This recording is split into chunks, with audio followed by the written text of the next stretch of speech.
princess.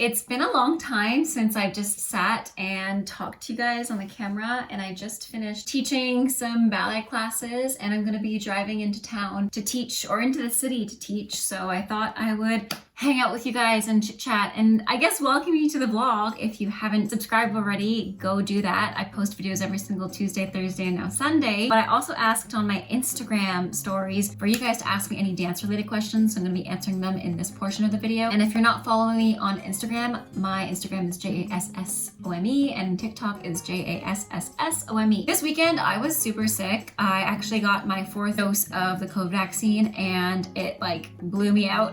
I was so exhausted, and I think I actually caught a stomach bug as well being out. I don't know if it was from work or wherever, but I was like incapacitated for 2 days. It was not fun. Even this morning I was feeling a little bit off. That's why I couldn't took it easy this morning, and cooked soup, which was really fun. First question, how much time a day do you practice? I don't practice every day. Lately I have been, and I've been really proud of that because I didn't have a great opportunity in the summer to do so. So I practice every day for anywhere between 30 minutes to an hour. I don't do much more than that because my job is pretty physically demanding. I used to dance like hours and hours and hours every day when I was a professional, but now I'm just doing it to maintain my flexibility, strength, and my technique. So I dance anywhere from 30 minutes to an hour. You are beautiful. Thank you. I'm starting again after 10 years of being a child and not realizing how much I love ballet. Oh, that's so exciting. You know, it really took me leaving the professional world and taking it as seriously. I mean, I still take it seriously, obviously, like my whole career still revolves around dance. Like I haven't left it. And I would take it seriously even if I wasn't still teaching and doing dance. That being said,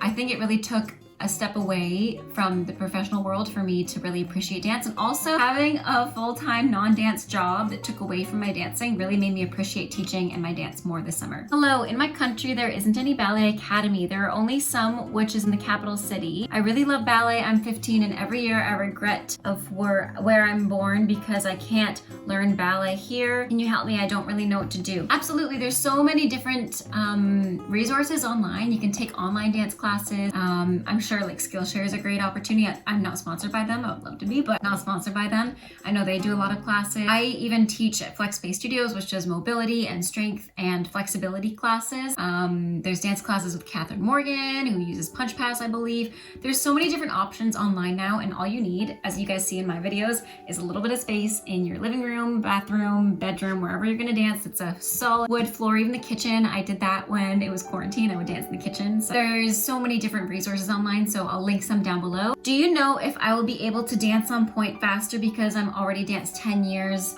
when I was a child? Definitely depends, because muscle memory is a thing. So if you come back to it after not dancing for a while, maybe you just need a few more months of strengthening and some extra work on the side. You can go back to it relatively soon. But you know, consistency is key when it comes to these kinds of things. I wouldn't say just throw on your point shoes after taking a really long break from dance. I'd say get back into it, strengthen, train, be consistent, and then when you're actually ready, like when your teacher tells you you're ready, you can go ahead and go get point shoes. But only if they tell you you're ready. Do you have any suggestions for choreographing? I said that really weird. Do you have any suggestions for choreographing a group routine? See the dancers first, like have them go across the floor, have them do some steps, choreograph some things beforehand, see how it looks on them, and really taper the choreography to how it's gonna suit them. Don't think of your own body in it, and I ran into that multiple times in my dance teacher and choreographer career, where I would, you know, I'd set the routine or I'd choreograph a dance based on my body type, and then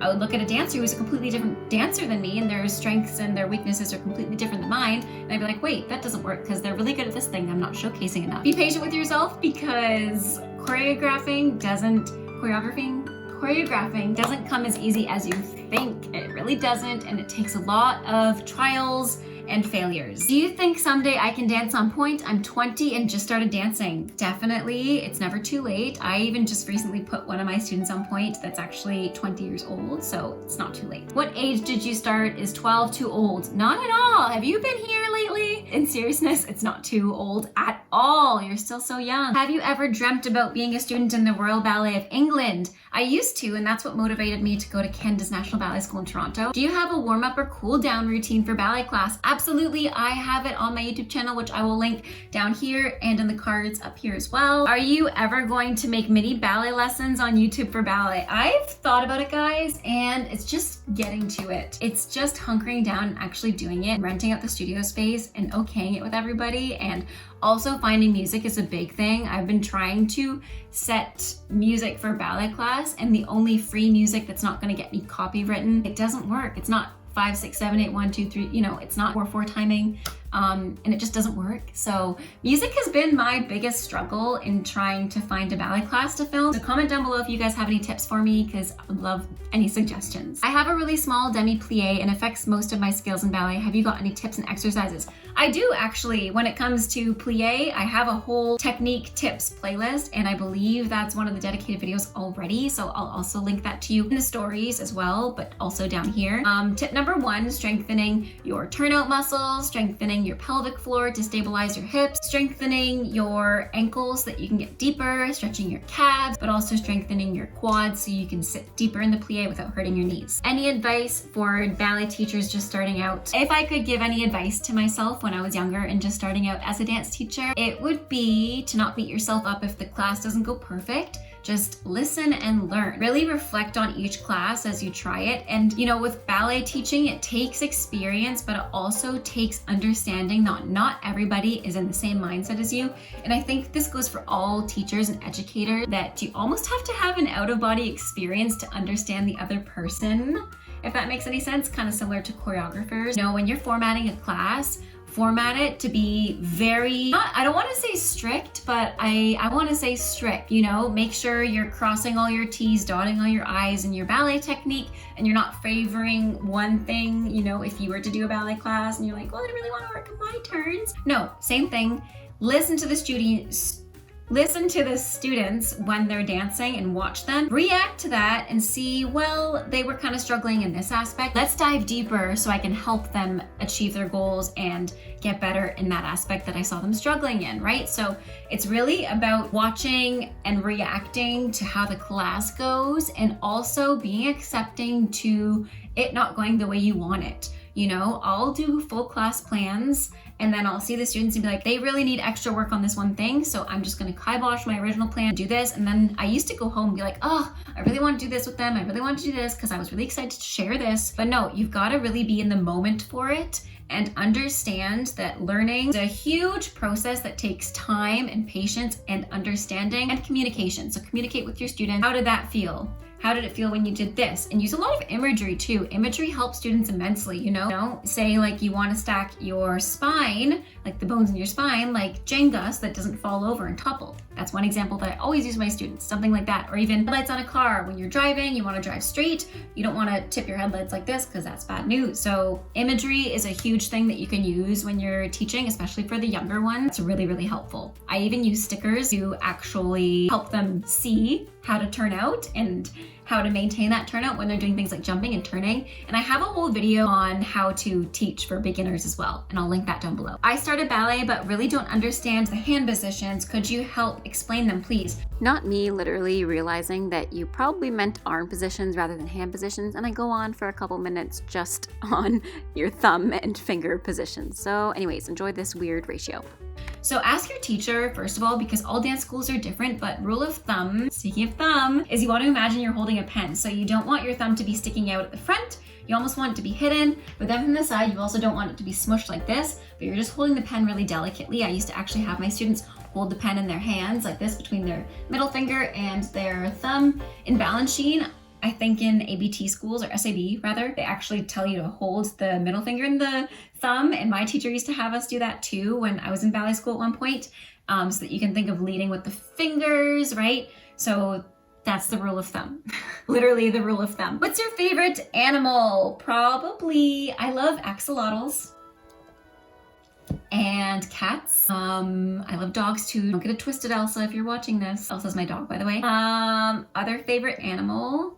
I like fish too. I've always had an affinity towards fish. But guys, I do teach in 2 hours, so I'm gonna get ready to go because I'm gonna go hang out with my mom, go visit her cats. I'm gonna go run Elsa in the back right now so she can do her business, and I'll catch you guys in a little bit. Also, Steve's away this week, so I'm alone. Steve, if you're watching this, I still love you, honey, but low key, guys, it's been kind of nice to be like, do my own thing, you know, eating when I want, because we kind of go around his schedule because he has a pretty strict 9 to 5 work schedule, so we usually have breakfast, lunch, dinner, and if we don't, it's not a big deal. Like, we don't have to eat together and do that every day, but it's just nice because we're both at home, so it's just nice to have a routine where we're still spending time together. But at the same time, it's kind of nice to just go by my own agenda, like do what I want to do when I want. And honey, if you're watching this, I still love you. You should love spending time with yourself, and we've been watching True Blood lately, and one of the quotes that a character said to Tara, who's one of the main characters in True Blood, look at yourself in the mirror, count from 10 backwards, and if you get to the end, you can stand to be by yourself, and that's a good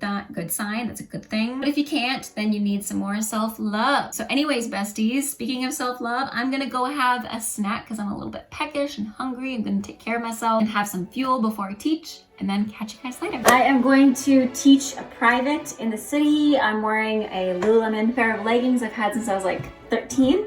I'm wearing a top from Old Navy I got a few years ago, and that's it.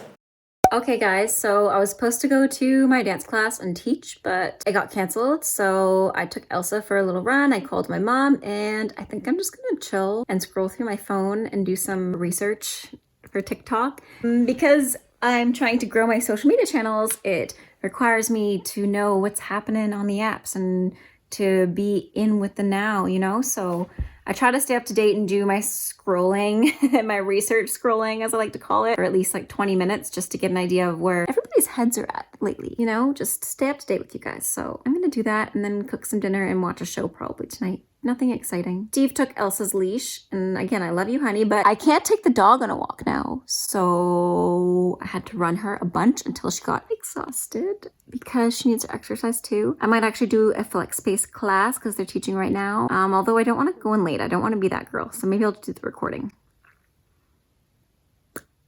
I don't know. I'm pretty tired. Yeah, I'm just gonna scroll. Doom scroll. Research scroll.